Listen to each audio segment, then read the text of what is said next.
hanno fatto complimenti dicendo bella idea,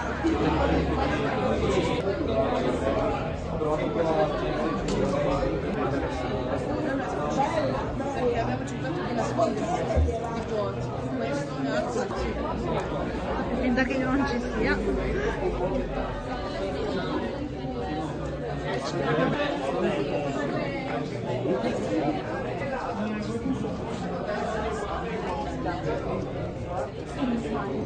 Però poi, cioè, sarà che non si parlare con i libri.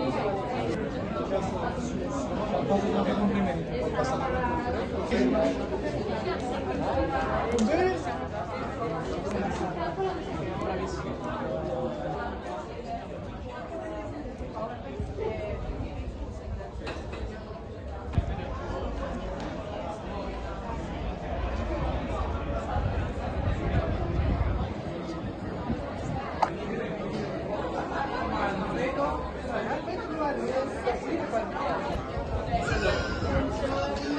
Hanno Andrea Dei.